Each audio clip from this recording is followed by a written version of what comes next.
اس رات کچھ افراد ایسے ہیں جو اللہ تعالیٰ کی رحمت سے محروم رکھے جائیں گے، تو میرے دل میں خواہش ہے کہ اس کو پہلے ہی بتلا دیا جائے، تاکہ اگر کوئی بندہ یہ سمجھتا ہے میرا نام ان کی لسٹوں میں آتا ہے، تو اس رات کے آنے سے پہلے اپنا نام ان لسٹوں سے خارج کروا لے۔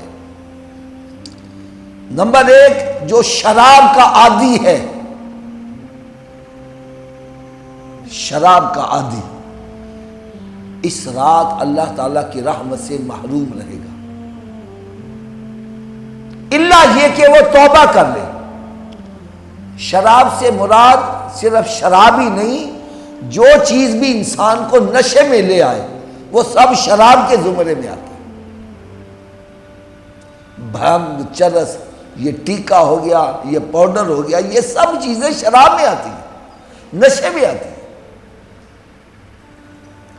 لہذا سچے دل سے توبہ کر لے۔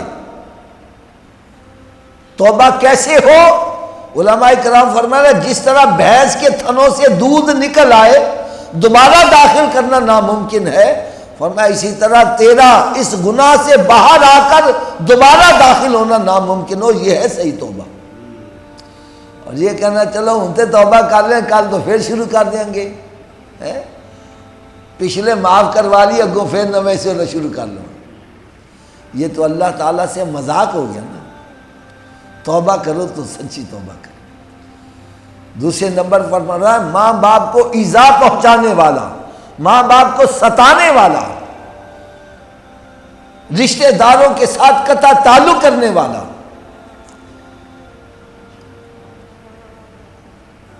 اگلے دن اٹھ کر ہم گلا شکوہ کریں گے وہ جی ساری رات میں جاگیا، بڑیاں دعاواں منگیاں، لیکن گل میں یہ بنی، گل کیا بنے؟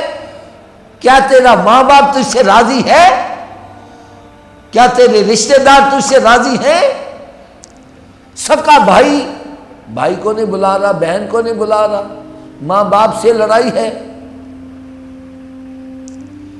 لہذا اگر اس رات سے صحیح طریقے سے فیض یاب ہونا چاہتے ہیں تو اپنے ماں باپ سے صلح کرو، جو رشتہ دار ناراض ہیں ان کے ساتھ صلح کرو۔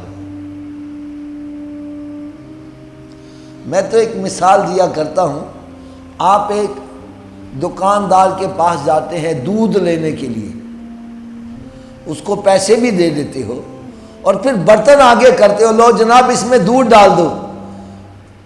وہ دیکھتا ہے دودھ میں تو غلاظت لگی ہے، ناپاکی لگی ہے، وہ اس میں دودھ ڈال دے گا؟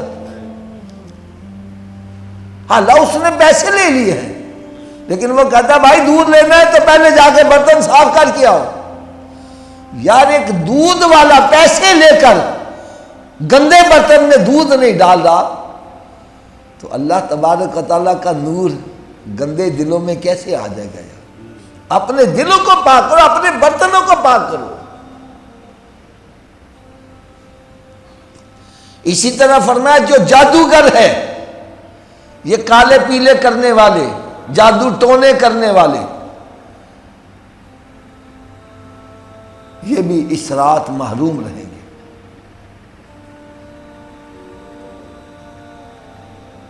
جادو ٹونے کرنے والوں سے کون مراد ہے؟ بعض بندے یہ تعویذات کو سب کو اسی میں لے آتے ہیں، یہ غلط بات ہے۔ ایسے تعویذات جو قرآنی آیات پر لکھے جاتے ہیں، نوری کلام، ایسی آیتیں جو قرآن کی آیتیں پڑھ کے دم کیا جاتا ہے، یہ بالکل جائز ہے۔ ہاں وہ چیزیں جس کا اسلام سے تعلق نہیں ہے، کفریہ کلمات جس میں ہوتے ہیں، جس میں بت بنائے ہوں اور اس قسم کی باتیں ہوں، یہ چیزیں غلط ہیں۔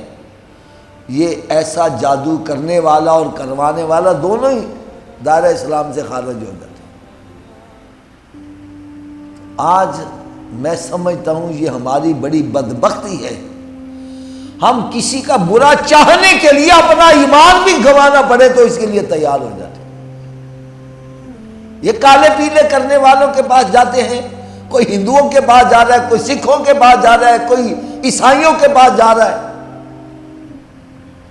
اور ہزاروں روپیہ خرچ کر رہے ہیں، کھانے کے لیے کچھ ہو نہ ہو، فلاں دی دکان بند کرنی ہے، فلاں لڑکی دا رشتہ بند نہ لے۔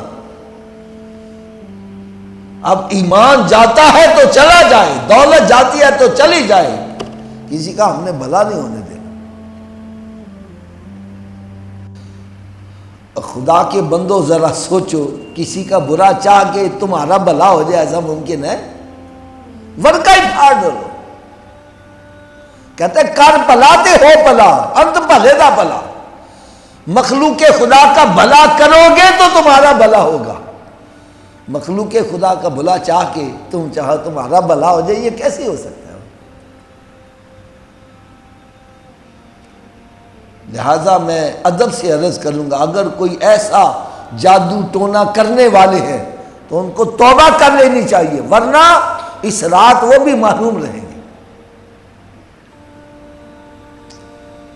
اسی طرح جو دیوش ہے،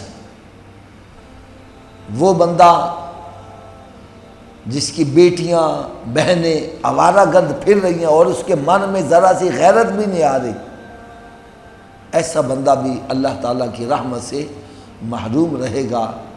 تو ہمیں اس رات کی آنے سے پہلے پہلے اپنے دامن کو ان گناہوں سے پاک کرنا چاہیے، تاکہ اللہ تعالیٰ کی رحمت جب برسے تو ہمارے دامن میں اس کا ایک قطرہ ابھی آ گیا تو انشاءاللہ تعالیٰ دنیا بھی سمجھ جائے گی، آخرت بھی سمجھ جائے گی۔